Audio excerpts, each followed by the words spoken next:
que essa regra nos permite olhar para cada família desse país e dizer o seguinte: vamos admitir que um país que é um dos que mais produz alimento do mundo conviva com a fome nunca mais. E não vemos nenhuma razão, a partir desse anúncio, para alguém ter dúvidas sobre investir no Brasil.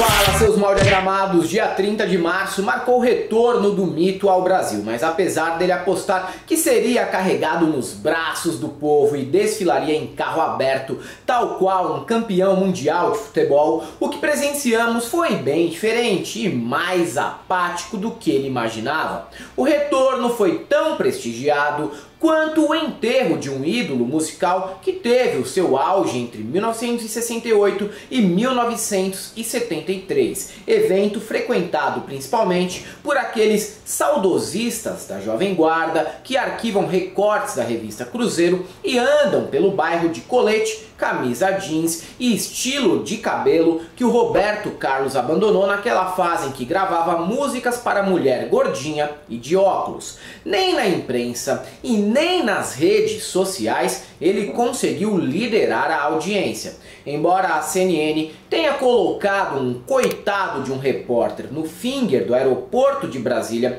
para cobrir a chegada desse leproso, a verdade é que o mito perdeu a pauta para Fernando Haddad e seu arcabouço fiscal. Arca o quê? Arcabouço, que é uma espécie de estrutura que sustenta algo. Apesar do nome metido à besta, a proposta do ministro da Fazenda já foi detalhada e ainda precisa passar pelo Congresso para ajustes e aprovação. Mas a pergunta que não quer calar é: o que esse arcabouço muda na minha vida, irmão? E é isso que tentaremos responder aqui neste vídeo. Na prática, trata-se de um teto de gastos com o pé direito mais alto e pintado de vermelho. Claro que, ao dizer isso, eu entendo completamente os limites políticos existentes para ir além do que foi apresentado e proposto. E não é passando pano, porque pessoalmente eu não gostei tanto assim. Mas também conheço bem demais os bandidos da direita histérica na Faria Lima e os seus prepostos no Congresso e sei como está sendo a pressão exercida. O texto é baseado na premissa de que os investimentos avancem menos que a arrecadação, deixando sempre uma reserva para aqueles momentos mais críticos, como quando alguém acha uma boa ideia comer um pangolim e criar uma pandemia, ou um ex-humorista resolve brincar de guerra no leste europeu. Ou seja, o Lula 3 será procíclico. Se tiver grana, gasta mais. Se não tiver, gasta, porém menos. E quanto vai gastar? Está previsto usar até 70% das receitas para despesa, caso haja crescimento dentro da meta, tá? Mas se a meta for menor, aí você não dobra a meta. Você vai ter um percentual menor para investir numa espécie de autopunição do governo. E num mundo em crise eu não quero ser emissor de más notícias, mas pode acontecer. A ideia é chegar em déficit primário zero ainda no ano que vem, PIB de 0,5% em 2025 e de 1% em 2026.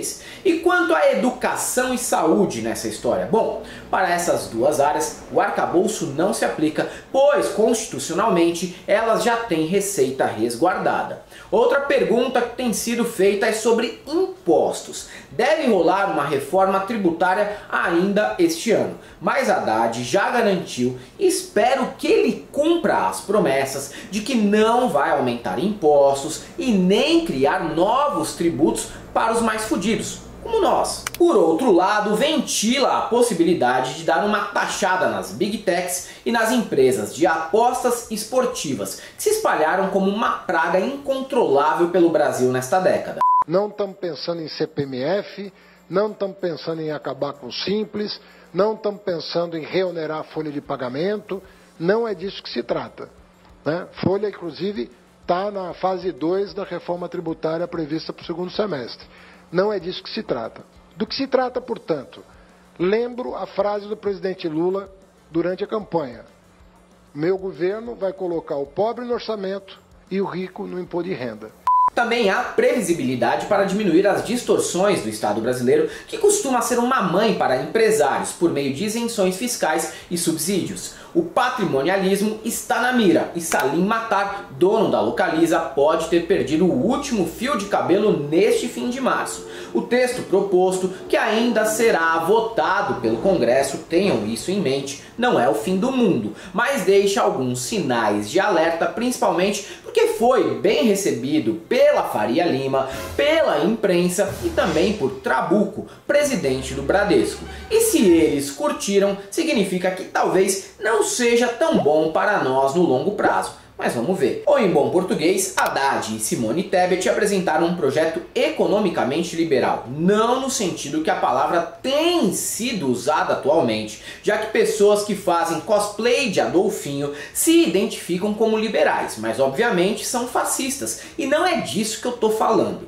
Nós queremos o pobre no orçamento, mas mais que o pobre, nós queremos a primeira infância, nós queremos os jovens, nós queremos os idosos, nós queremos 210 milhões de brasileiros contemplados com políticas públicas. Nós temos a responsabilidade fiscal, de um lado, mas tendo como objetivo principal atender esse social. Uma regra que procura sanar o que nós identificamos como deficiências das regras anteriores até aqui. Em resumo, é o que deu para fazer. Até por conta do estado que Bolsonaro deixou o nosso país. Não dá para esperar muita coisa do atual governo, porém é triste ver Lula impor a si próprio tantas autopunições para tentar sanar o descalabro do governo anterior e tentar acenar ao mercado positivamente e receber o apoio deles em 2026. Afinal de contas, é isso que o governo Lula está fazendo, cortando na própria carne, já que o Bolsonaro e a sua quadrilha arrombaram as contas públicas para comprar a reeleição e não conseguiram, felizmente. O plano atual é sair de 200 bilhões de déficit previstos para esse ano para um superávit de 1% do PIB em 3 anos. Mas talvez dê para saber onde está o incômodo de alguns setores nesse momento.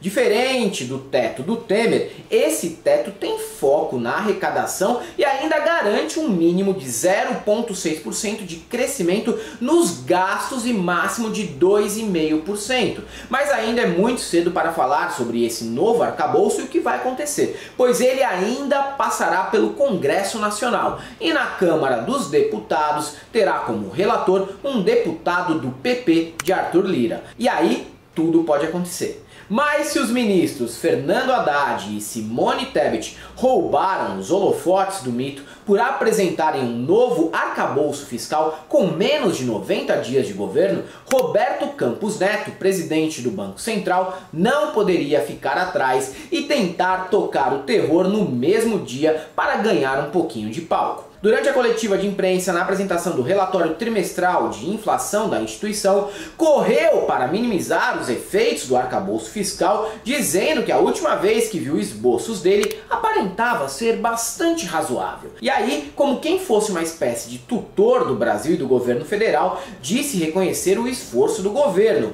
E é aquilo, né? Meio que o que você pensa, irmão. Se o Banco Central quer ser independente do país e da política, por qual motivo Roberto Campos Neto comenta a conjuntura política enquanto age como corneta oficial do Lula? O presidente do Banco Central sofre do mesmo mal de todos aqueles que falam demais, que é acabar se enrolando completamente e começar o dia dando bom dia a cavalo. Durante a mesma coletiva, ele disse que a taxa básica de juros, a Selic, teria de ser elevada a 26,5% ao ano para cumprir a meta de inflação estabelecida para 2023, que é de 3%. Ó, se ele mesmo está afirmando isso, é porque sabe que essa meta não é realizável. Ou porque enlouqueceu, mas eu não acredito nisso não. Os países do G20 com menores inflações hoje são a Arábia Saudita com 3,3%, Japão com 4%, Coreia do Sul com 5% e Indonésia com 5,5%.